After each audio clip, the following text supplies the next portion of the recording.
Hello students, IB technical classes के YouTube channel पर आप सबका बहुत बहुत स्वागत है।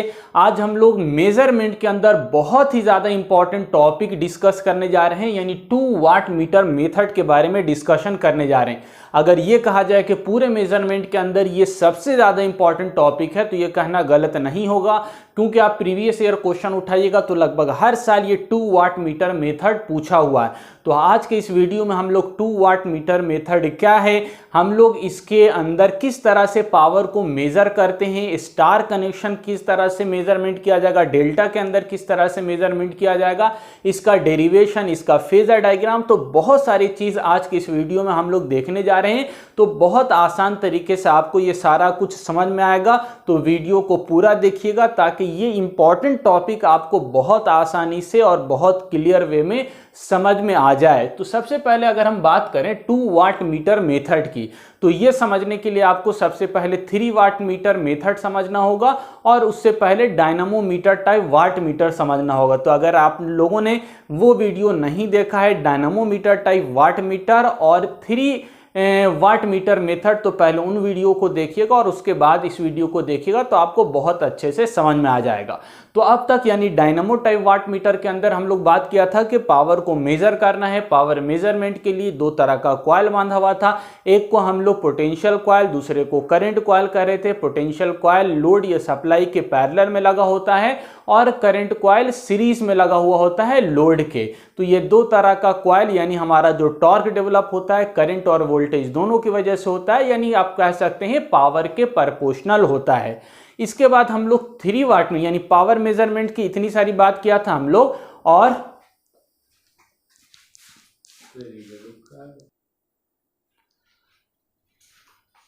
जी तो डायनामोमीटर की बात हो रही थी। उसके बाद 3 वाट मीटर की मेथड की बात करें तो हम लोगों को अगर पावर मेजर करना है, किसका 3 फेज पावर मेजर करना है, यानी 3 फेज लोड है और उसके अक्रॉस अगर पावर मेजर करना है तो हम लोगों ने बात किया था कि 3 तरीका है, 3 मेथड है जिसके द्वारा हम लोग 3 फेज पावर को मेजर कर सकते हैं।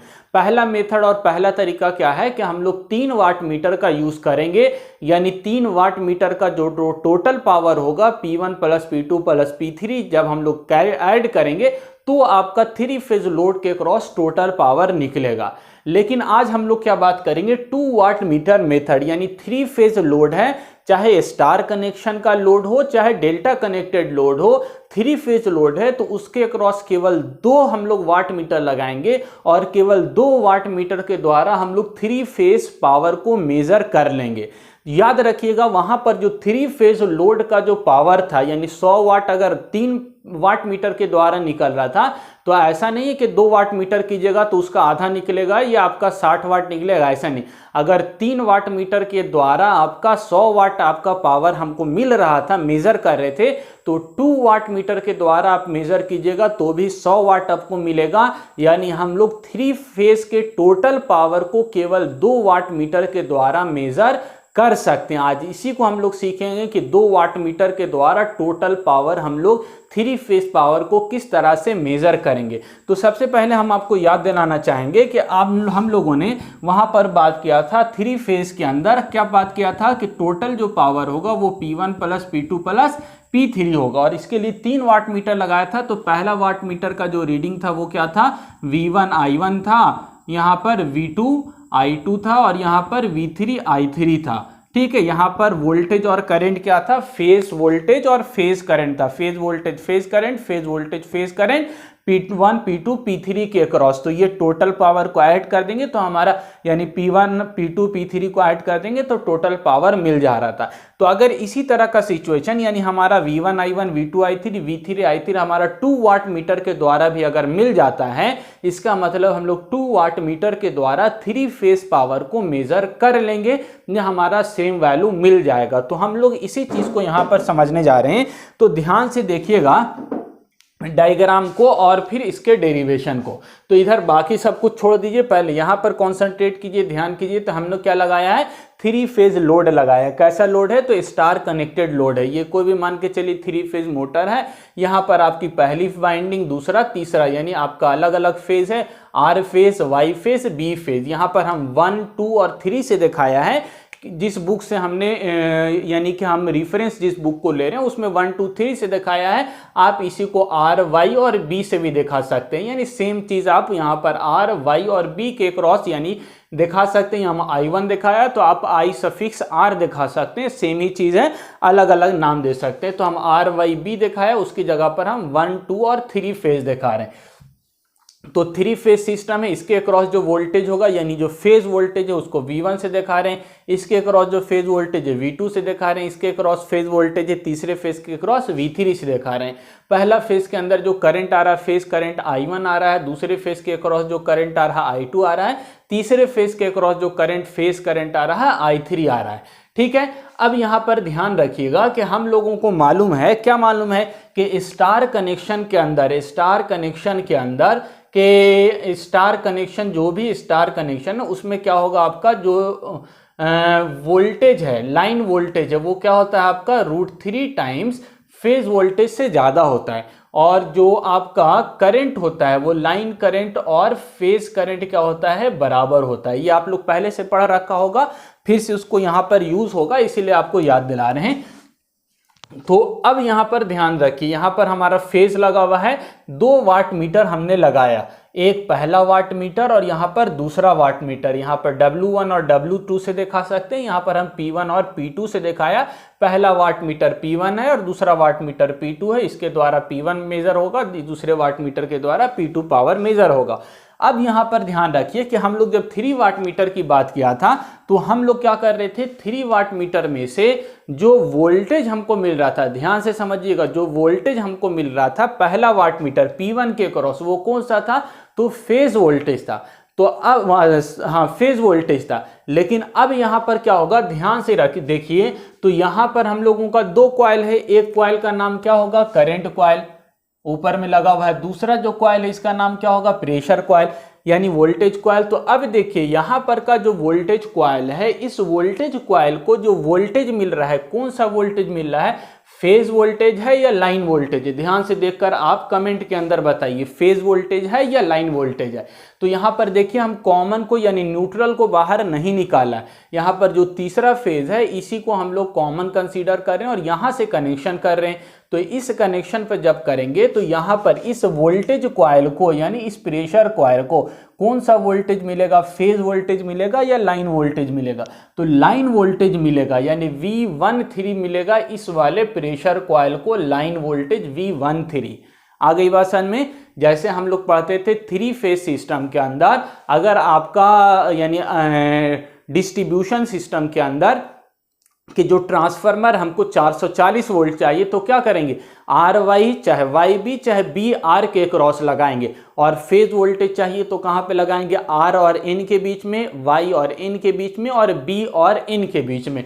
तो इसी तरह हमको यहां पर लाइन वोल्टेज हम अप्लाई कर रहे हैं, तो लाइन वोल्टेज कहां पर, V13 के क्रॉस, यानी इन दोनों के क्रॉस आप पोटेंशियल कॉइल को लगाइएगा तो कौन सा वोल्टेज मिलेगा, लाइन वोल्टेज मिलेगा। बस मेन डिफरेंस यहीं पर, वहां पर 2-3 वाट मीटर मेथड के अंदर जो वोल्टेज कॉइल था उसको वोल्टेज कौन सा मिल रहा था, फेज वोल्टेज मिल रहा था।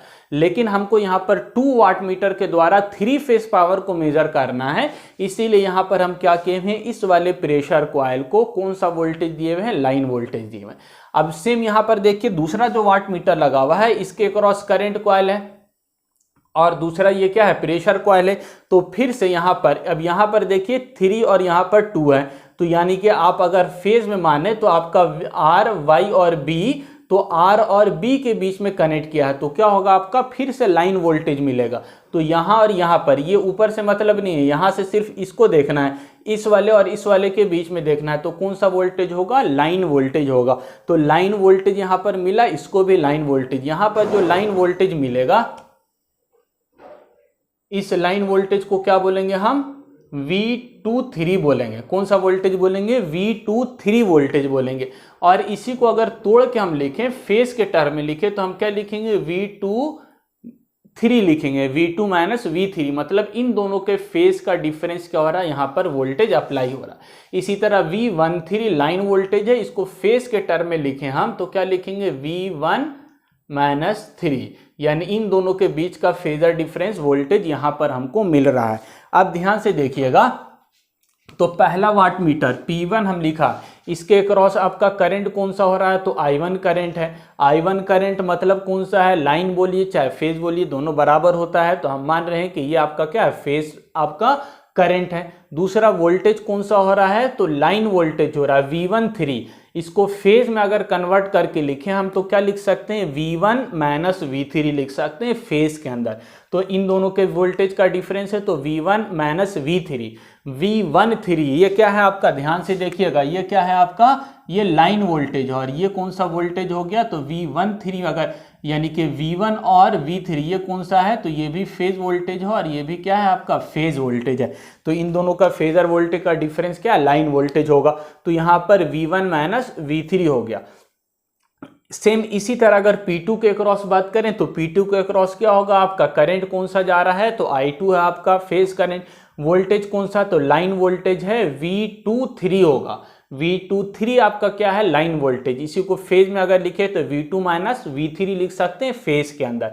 तो अगर इतना समझ में आ गया तो बाकी चीज कोई दिक्कत नहीं है। अब हम क्या कर रहे हैं, हमको टोटल पावर निकालना है, तो 2 वाट मीटर का पावर निकालेंगे, P1 प्लस P2 कर देते हैं, sum of instantaneous reading of 2 watt meter, 2 watt meter. अब देखिए इंस्टेंटेनियस का मतलब क्या हुआ कि हम लोग एक इंस्टेंट पर पार्टिकुलर पीरियड पर टाइम पर बात कर रहे हैं। अगर इसी को आरएमएस के अंदर कन्वर्ट करेंगे तो यहाँ पर पावर एसी पावर मेजर हो रहा है, 3 फेज है, तो यहाँ पर एंगल भी हमको कंसीडर करना पड़ेगा, थोड़ा सा कॉम्प्लिकेटेड होगा, इसीलिए आपका इंस्टेंटेनियस के अंदर डेरिवेशन किया जाता है। तो इंस्टेंटेनियस के अंदर किया तो यहाँ पर इंस्टेंटेनियस पावर आप लिख सकते हैं, instantaneous power of watt meter 1 that is P1 इतना वैल्यू हो गया। यहाँ पर instantaneous power of second watt meter यानी P2 इतना रीडिंग हो गया। दोनों का सम करेंगे तो आपका कितना आ जाएगा, P1 प्लस P2 आ जाएगा। P1 प्लस P2 आया तो अब ध्यान से देखिएगा, यहीं पर इंपॉर्टेंट चीज है।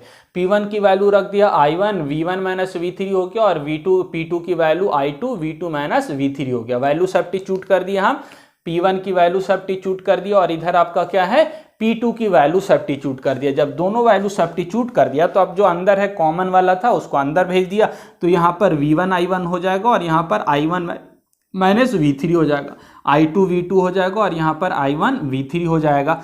तो अब देखिए कि यहाँ पर अब तोड़ दिया हम, तो अब यहाँ से I1 V1 हो गया और ये वाला पॉजिटिव था I2 V2, इन दोनों को अलग कर लिया। बाकी ये वाला टर्म देखिए ध्यान से, ये वाला और ये वाला, इन दोनों में क्या कॉमन है, तो V3 कॉमन है। V3 कॉमन ले लिया, माइनस V3 कॉमन लिया, तो अब अंदर में करंट क्या प्लस में बचेगा, कौन सा करंट बचेगा, तो I1, और दूसरा कौन सा करंट बचेगा, I2। ठीक है, यहाँ तक बचा। अब देखिए स्टार कनेक्टेड में हमको मालूम है क्या होता है कि I1 plus I2 plus I3 equal to 0, यानी KCL से अब algebraic sum of all current at a node is equal to 0 होगा, तो हम इतना लिख दिया। अब I3 की वैल्यू हम यहाँ से लिख सकते हैं, I3 बराबर माइनस I1 माइनस I2। कोई दिक्कत, यहाँ से I3 की वैल्यू इधर माइनस I1 माइनस I2 होगा, माइनस को कॉमन ले लिया, I1 प्लस I2 हो गया, तो यहाँ तक निकला। अब इसी I3 को यहाँ पर हम यानी कि ये वाली जो वैल्यू थी I1 माइनस I2, इसको यहाँ पर सब्स्टिट्यूट कर रहे हैं। तो इसको जब सब्स्टिट्यूट करेंगे यानी माइनस बाहर था, माइनस I1 प्लस I2 की जगह पर हम क्या लिख सकते हैं, I3 लिख सकते हैं। तो I3 लिख दिया। तो अब ध्यान से देखिए कि आप पहले वाला जो इक्वेशन यानी जो 3 वाट मीटर के अंदर कंडीशन था, P1 plus P2 plus P3 करने के बाद क्या आता था, V1 I1 phase voltage phase current, दूसरा का फेज वोल्टेज फेज करंट, तीसरे फेज का फेज वोल्टेज फेज करंट। तो क्या सेम वही कंडीशन यहाँ पर भी आ गया, V1 I1 V2 I2 V3 I3। इसका मतलब क्या हुआ कि 2 वाट मीटर के द्वारा भी हम लोग अगर कनेक्शन लाइन के क्रॉस कर देते हैं तो हमको 2 वाट मीटर के क्रॉस भी क्या मिल जाएगा, 3 फेज का पावर मेजर हो जाएगा। ये भी सेम पावर, अगर 3 वाट मीटर भी लगाते हैं आप तो सेम पावर, आप 2 वाट मीटर के द्वारा भी कनेक्शन अगर लाइन के क्रॉस कर रहे हैं तो आपको 3 फेज का ये पावर बता देगा। तो इसका मतलब क्या हुआ कि हम लोग 2 वाट मीटर के द्वारा 3 फेज लोड का पावर को मेजर कर सकते हैं। अंतर क्या हुआ कि वहां पर का जो पोटेंशियल कॉइल था उसको हम फेज और यहां से न्यूट्रल के बीच में कनेक्ट कर रहे थे, यहां पर क्या कर रहे हैं, फेज और लाइन के बीच में हम लोग यानी 2 लाइन के बीच में कनेक्शन कर रहे हैं। आई होप ये चीज बहुत अच्छे से आपको क्लियर हो गया होगा, समझ में आ गया होगा। तो अब इसका फेजर डायग्राम हम लोग डिस्कस करते हैं स्टार कनेक्शन का। फेजर डायग्राम के अंदर बहुत आसान सा फेजर डायग्राम है। तो अब यहाँ पर देखिए क्या क्या चीज़ लिया हुआ है, बहुत आसानी स्टेप बाय स्टेप आपको बताएंगे। सबसे पहले देखिए V1 लिया हम, V2 लिया और V3 लिया, बाकी सबको छोड़ दिए, V1 V2 V3। V1 V2 V3 क्या है आपका, तो V1 और V1 V2 V3 ये सब क्या है आपका फेज़ वोल्टेज है। तो यहाँ से V1 हो V2 हो V3 ये सारा क्या है आपका फेज़ वोल्टेज है। V1 V2 और V3 ये क्या है आपका फेज़ वोल्टेज है। और आपका V1 यहाँ पर जैसे V1 3 है तो V1 3 आपका क्या है लाइन वोल्टेज है। इसी तरह V2 3 क्या है आपका V2 3 ये लाइन वोल्टेज है। तो सबसे पहले हम क्या ले रहे हैं कि फेज़ वोल्टेज को ले लिया, V1 ले लिया, V2 ले लिया, V3 ले लिया। हमको मालूम है 3 फेज सिस्टम है तो एंगल का डिस्प्लेसमेंट कितना होगा, V1 और V2 के बीच में 120 डिग्री का अंतर होगा। V2 और V3 के बीच में कितना होगा, 120 डिग्री का अंतर होगा।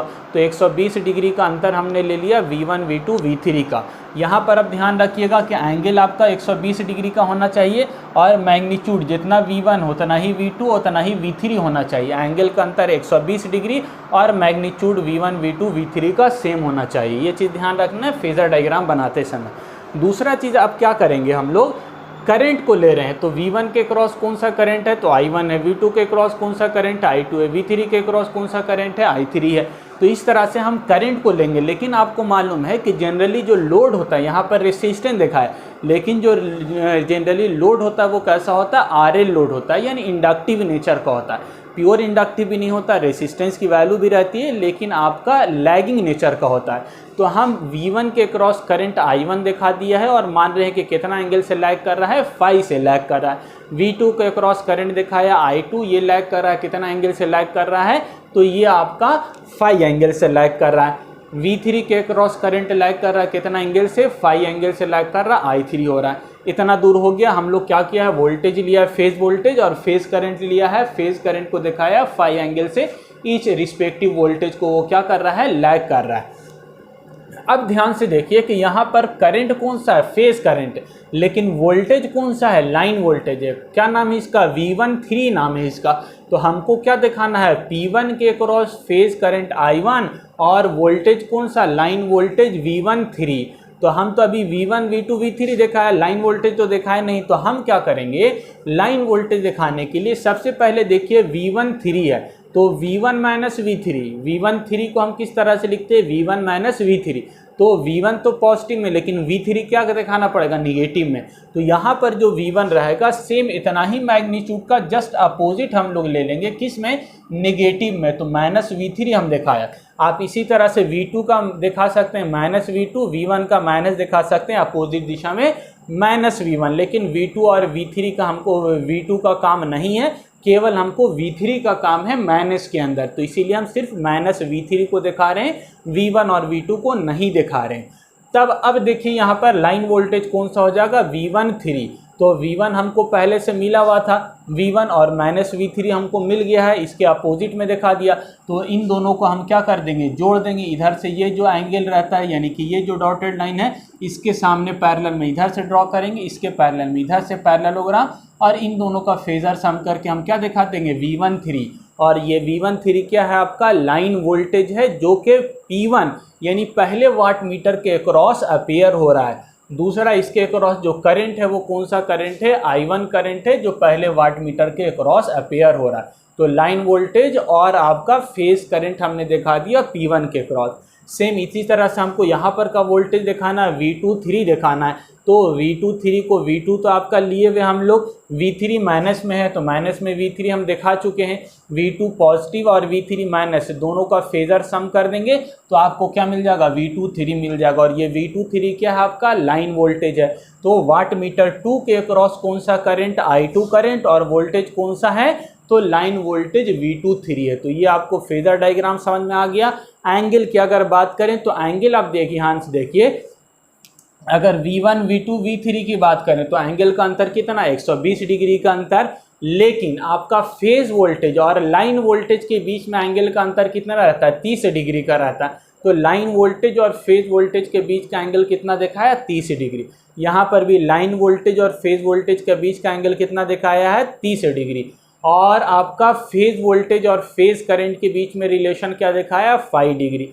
अगर आपसे पूछेगा कि लाइन वोल्टेज और फेज करंट के अक्रॉस एंगल क्या है, तो आप क्या कीजिएगा, 30 यहाँ पर है, 5 यहाँ पर, तो 30 - 5 कर दीजिएगा, तो लाइन वोल्टेज और फेज करंट के बीच का एंगल निकल जाएगा। सेम यहाँ पर लाइन वोल्टेज है और यहाँ पर आपका करंट है I2 फेज करंट। यहाँ पर आपसे पूछेगा कि P2 के अक्रॉस लाइन वोल्टेज और फेज करंट के बीच का एंगल कितना है, तो क्या कीजिएगा 30 यहाँ पर और 5 यहाँ पर 30 + 5 कीजिएगा, तो 30 + 5 कीजिएगा तो आपका लाइन वोल्टेज और फेज करंट का बीच का एंगल निकल जाएगा। तो ये करंट हो गया। एक बार फिर से हम ओवरव्यू दे रहे हैं, ध्यान से समझिए, आराम से समझिए, कोई दिक्कत नहीं है। सबसे पहले हम क्या कर रहे हैं, वोल्टेज ले रहे हैं। कौन सा वोल्टेज ले लिया हम, V1 ले लिया, इधर V2 ले लिया, V2 और इधर आपका ले लिया है V3, ठीक है। और इसके अक्रॉस क्या कर दिया हम, करंट दिखा दिया I1, इसके अक्रॉस करंट लैगिंग दिखा दिया I2, इसके अक्रॉस करंट लैगिंग दिखा दिया I3।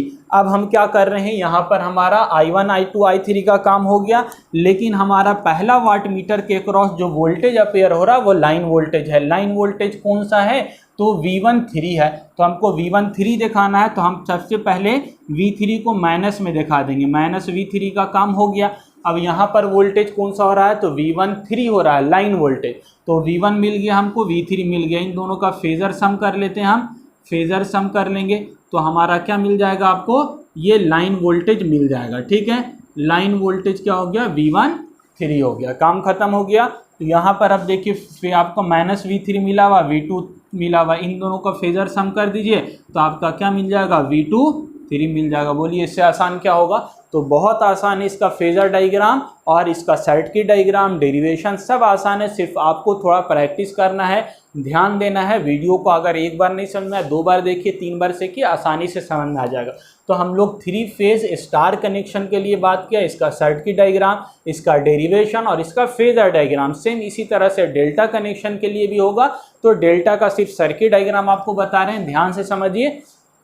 डेल्टा कनेक्शन के अंदर क्या कर रहे हैं हम लोग, डेल्टा कनेक्शन के अंदर क्या किया, डेल्टा ले लिया है, इसके क्रॉस फेज के क्रॉस हमारा ये मान के चलने पहला फेज है, तो इसके क्रॉस जो करंट होगा I1 बोल दिया, जो वोल्टेज रहेगा V1 होगा।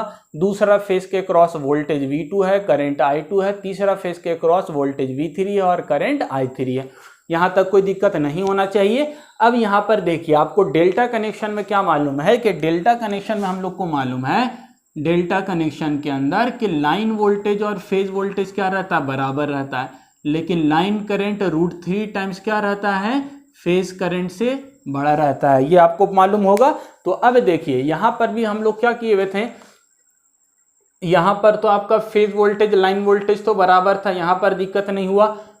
सॉरी, लाइन वोल्टेज आपका क्या था, √3 टाइम्स होगा फेज वोल्टेज के, करंट दोनों सेम था, तो यहाँ पर हमारा करंट सेम जाने दिया, लेकिन वोल्टेज क्या किया है, लाइन के क्रॉस लगाए हुए।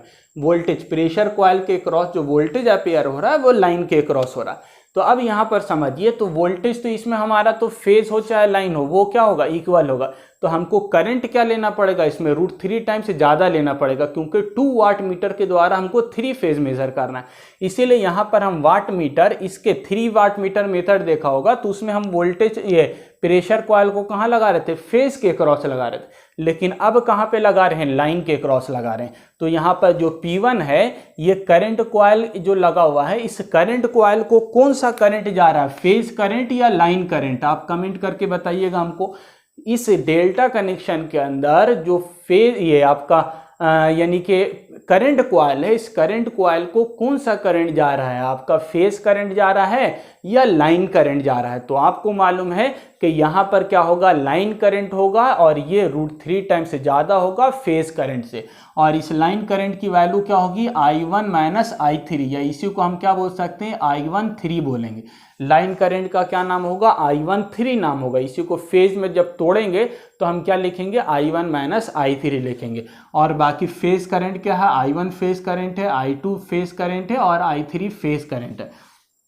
अब इसी तरह फेज 2 के यानी आपका P2 के क्रॉस जो वोल्टेज होगा वो तो लाइन वोल्टेज और फेज वोल्टेज सेम होगा, लेकिन यहाँ पर जो करंट है, ये करंट क्या है, √3 टाइम्स ज़्यादा होगा, और इस करंट को हम लोग क्या नाम देंगे, I21 नाम देंगे। कौन सा करंट है, ये फेज करंट है या लाइन करंट है, तो ये लाइन करंट है, और लाइन करंट को अगर हम लोग तोड़ेंगे फेज के टर्म में तो इसका नाम क्या होगा, I2 - I1 होगा। तो इस तरह से आपका क्या हो गया, फेज वोल्टेज और लाइन वोल्टेज को हमने यहाँ पर लिया है, यहाँ पर लाइन करंट और यहाँ पर लाइन करंट लिया है। बाकी आपका वोल्टेज फेज वोल्टेज यहाँ पर भी, फेज वोल्टेज यहाँ पर भी, यानी डेल्टा के अंदर फेज और आपका लाइन दोनों इक्वल होता है, बराबर होता है।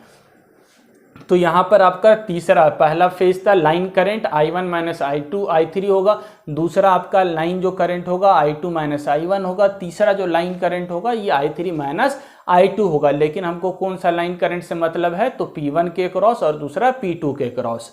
तो ये आपका हो गया। अगर हम लोग इसका कैलकुलेशन की बात करें तो ध्यान से देखिएगा, P1 के क्रॉस यानी पहला जो वाट मीटर है, इस वाट मीटर के क्रॉस कौन सा करंट और कौन सा वोल्टेज अपेयर हो रहा है, इसको ध्यान से देखिएगा। तो करंट कौन सा हो रहा है, तो I1 माइनस I3 है, तो हम लिख दिया क्या, I1 माइनस I3, और ये line current I1 minus I3। Voltage कौन सा हो रहा है, तो वोल्टेज इस प्रेशर कॉइल को देखिए आप, ये किस में टर्मिनल, दो टर्मिनल के बीच में कनेक्टेड है और ये पैरेलल है किसके, इस वाले फेज के। तो यहाँ पर कौन सा वोल्टेज है, V3 वोल्टेज है। तो अपोजिट डायरेक्शन होने की वजह से इसका साइन क्या रहेगा, माइनस V3 रहेगा। तो minus V3 phase voltage into line current I1 minus I3। I1 minus I3 को हम I13 भी लिख सकते हैं, ठीक है। इसी तरह P2 अगर लिखेंगे, यहाँ पर लिखेंगे instantaneous value of watt meter 2 that is P2 equal to इतना लिखेंगे, P2 बराबर वोल्टेज इस प्रेशर कॉइल के अक्रॉस, यहाँ पर का जो प्रेशर कॉइल है, इस प्रेशर कॉइल के अक्रॉस वोल्टेज कौन सा हो रहा था, ध्यान से देखिएगा, ये किसके किसके बीच में लगा हुआ है, तो इस वाले टर्मिनल यानी इसके अक्रॉस, ये दोनों टर्मिनल के बीच में लगा हुआ है, और इन दोनों टर्मिनल के बीच में वोल्टेज कौन सा अपेयर हो रहा है, तो V2 वोल्टेज अपेयर हो रहा है। तो वोल्टेज कौन सा होगा, V2 होगा। इसके अक्रॉस करंट कॉइल के अक्रॉस करंट कौन सा फ्लो हो रहा है, तो I2 माइनस I1 हो रहा है, तो I2 माइनस I1 लिख दिया। तो अगर इतना समझ में आ गया तो बाकी कोई दिक्कत नहीं है। P1 की वैल्यू रख दिया, P2 की वैल्यू रख दिया, इसको ब्रैकेट को तोड़ दिया हम लोग, इस तरह से आ जाएगा। तो यहाँ पर देखिए आपका I2 V2 मिल गया है, I3 V3 मिल गया है। अब इन दोनों में से I1 V2 और V3 अलग है, I1 दोनों में कॉमन है, तो I1 कॉमन ले लिया, माइनस I1 बचेगा क्या, V2 प्लस V3 बचेगा। अब इस लूप में KVL के अकॉर्डिंग हमको मालूम है क्या, V1 plus V2 plus V3 equal to 0।